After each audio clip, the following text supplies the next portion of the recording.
The reality, nonetheless, is that change is slow. When I get discouraged, my hope is reactivated by turning to the stories of people who persevered over time and no matter what. My favorite August by Gail Collins is just such a story. I'll give you part of it. The story in America history I most like to tell is the one about how women got the right to vote 90 years ago this year. It has everything: adventure, suspense, treachery, drunken legislators. But first, there was a 70-year slog, which is really the important part. We always need to remember that behind the almost every great moment in history, there are heroic people doing really boring and frustrating things for a prolonged period of time.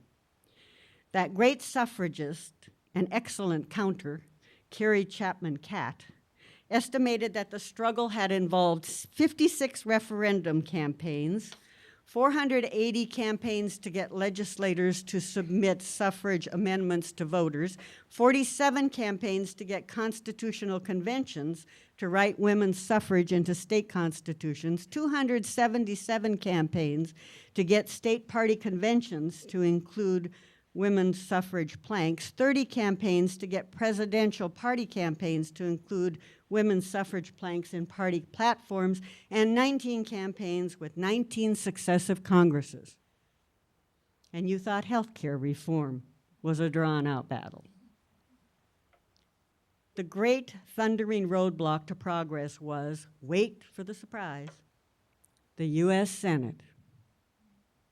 All through the last part of the 19th century and into the 20th, attempts to amend the US Constitution ran up against a wall of conservative Southern senators. So the women decided to win the vote by amending every single state constitution one by one. There were 5 referenda in South Dakota alone. Susan B. Anthony spent more time there than a wheat farmer, but she never lost hope. The great day was coming, she promised. It's coming sooner than most people think. I love this remark because she made it in 1895, more than 25 years before women got the right to vote. Sometimes I fantasize about traveling back through time and telling my historical heroes and heroines how well things worked out in the end. I particularly enjoy the part where I find Vincent van Gogh and inform him that one of the unsold paintings piled up over in the corner will eventually go for $80 million. But I never imagined telling Susan B. Anthony how well women are doing in the 21st century because her faith in her country and her cause was so strong that she wouldn't be surprised. Well, it came down to 1918 when it finally came to the House of Representatives. It needed 2/3 of the vote needed for passage. It was barely within reach. One congressman who had been in the hospital for 6 months had himself carted to the floor so he could support suffrage. Another, who had just broken his shoulder, refused to have it set for fear he'd be too late to be counted. Representative Frederick Hicks of New York had been at the bedside of his dying wife, but left at her urging to support the cause. He provided the final crucial vote and then returned home for her funeral. The Senate failed to follow suit, but Woodrow Wilson pushed the amendment through the next year, and the states started ratifying, came to one state short of success. 90 years ago this August, all eyes turned to Tennessee, not Pennsylvania, Tennessee. The only state yet to ratify, with its legislature still in session. The resolution sailed through the Tennessee Senate. As it moved on to the House, the most vigorous opposition came from the liquor industry, which was pretty sure that if women got the vote, they'd use it to pass prohibition. Distillery lobbyists came to fight, bearing samples. Both suffrage and anti-suffrage men were reeling through the hall in an advanced state of intoxication, Carrie Catt reported. The women and their allies knew they had a 1-vote margin of support in the House. Then the Speaker, whom they had counted on as a yes, changed his mind. Suddenly, Harry Byrne, the youngest member of the House, a 24-year-old no vote from East Tennessee, got up and announced that he had received a letter from his mother telling him to be a good boy and help Mrs. Cat. I know that a mother's advice is always the safest for a boy to follow, Byrne said, switching sides. We celebrate Women's Suffrage Day on August 26th, which is when the amendment officially became part of the Constitution. But I like August 18, which is the day that Harry Burns jumped up in the Tennessee legislature waving his mom's note from home. I told the story once in Atlanta, and a woman in the audience said that when she was visiting her relatives in East Tennessee, she had gone to put a yellow rose on Harry Burns's grave. I got a little teary. Well, actually, she added, it was because I couldn't find his mother. When we know our history, we can see how far we've come and how we got here. The common thread that weaves all the stories together is the story of democracy, a story that is still unfinished. We don't know whether it will end in tragedy or in joy or somewhere in between. But I believe we social workers are destined to play key roles in shaping the story. Which leads me to the third part of my talk. Let me start with 3 assertions.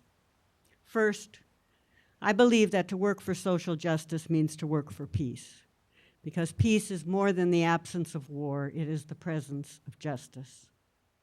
Second, I believe that social workers are inherently well-suited for peace and social justice activism. Underlying our social work values, ethics, and practice principles is what I call a professional peace consciousness. It links peace to issues of social justice, human rights, and development, issues that are the heart and soul of social work. And third, the personal qualities and skills required to be effective social workers parallel those that are needed for peacemaking and community activism.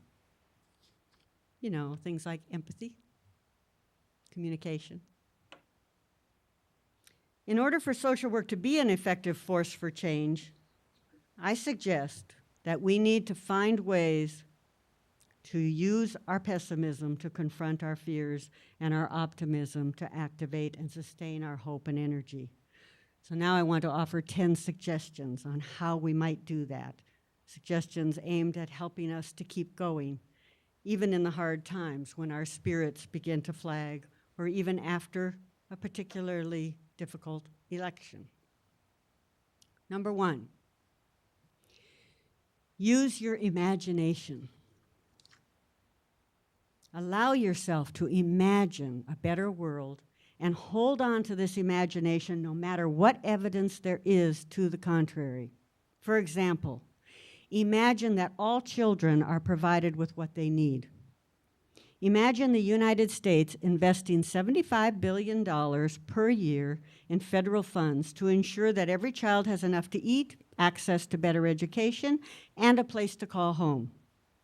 Imagine that our nation can afford that, because it can. After the quick bailout of Wall Street, there should be no doubt that the government can come up with billions of dollars to deal with a problem when it's deemed important enough. An investment of $75 billion per year would equal less than what the 2001 tax breaks alone gave to the wealthiest 1 in 100 Americans each year.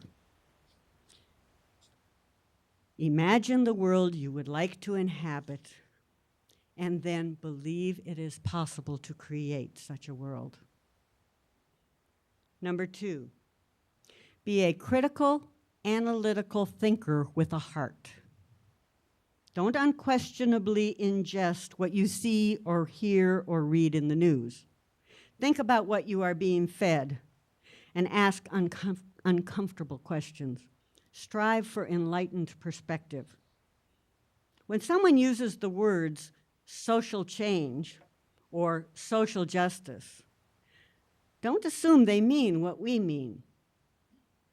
Ask who is saying it and what they mean. Here's an example. Charles and David Koch have for years spent millions of dollars to bring about social change, to advance what they call their radical philosophy. Who are they? Billionaire oilmen.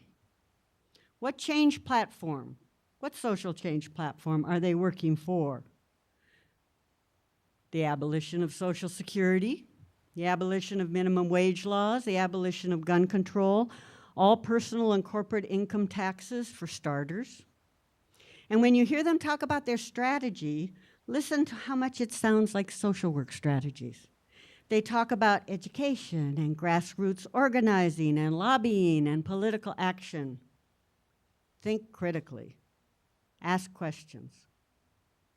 Number 3, know that no action is too small, that every action counts. Taking even one small step on the journey changes one's perspective on the landscape.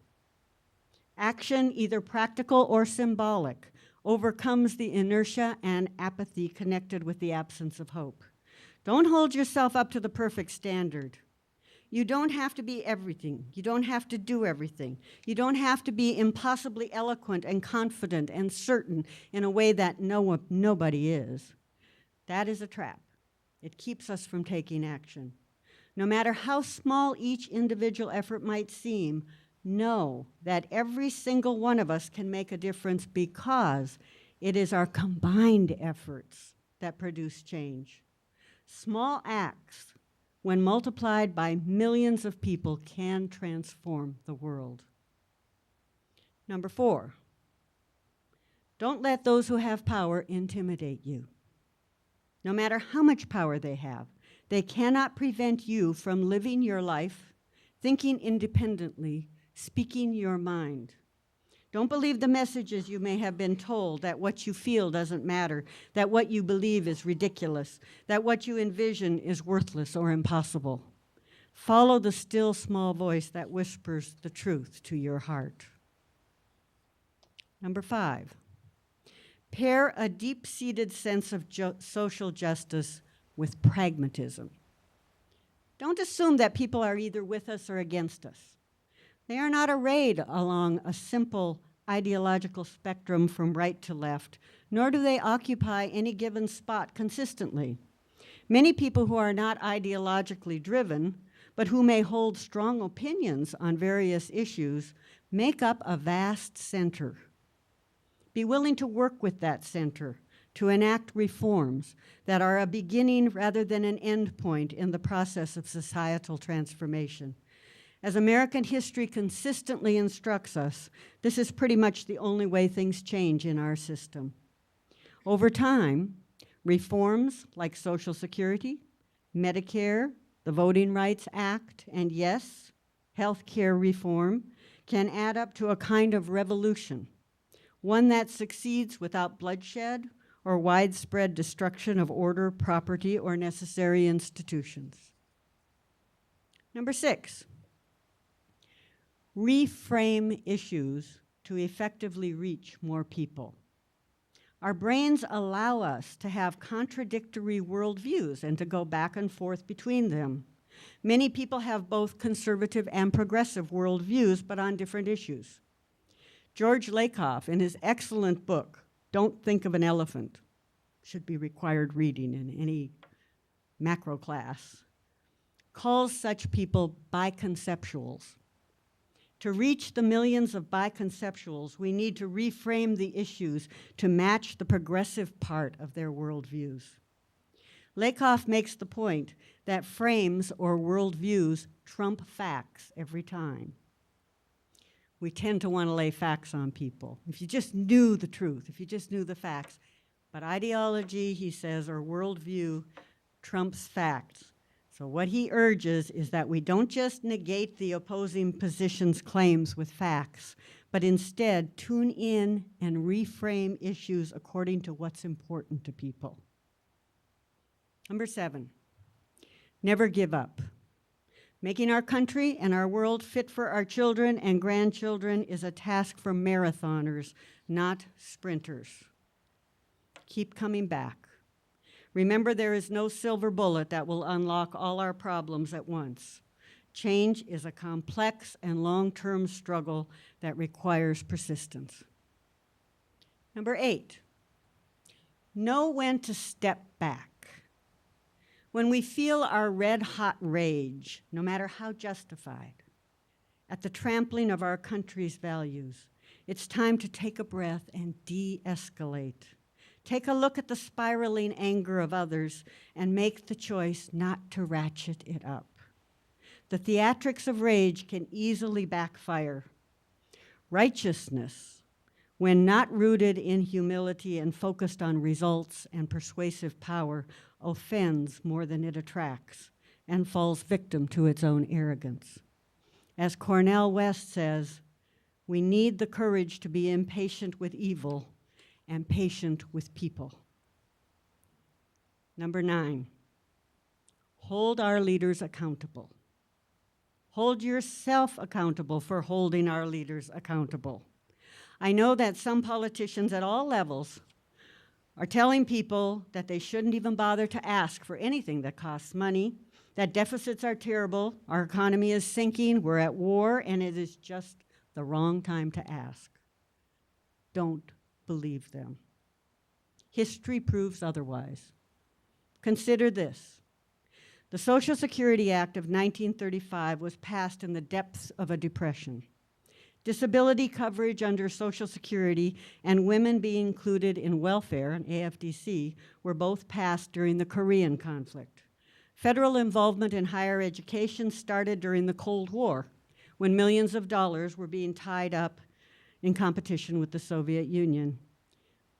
The Civil Rights Act, Medicaid, Medicare, the Elementary and Secondary Education Act, the WIC program, the Economic Opportunity Act were all passed during the Vietnam War. Each of these laws were lobbied for and passed during a time when our country was either engaged in costly foreign wars or bad budget years. Many of those laws took years to win, but when people held their leaders accountable, even during times of turmoil, they made them happen. Number 10,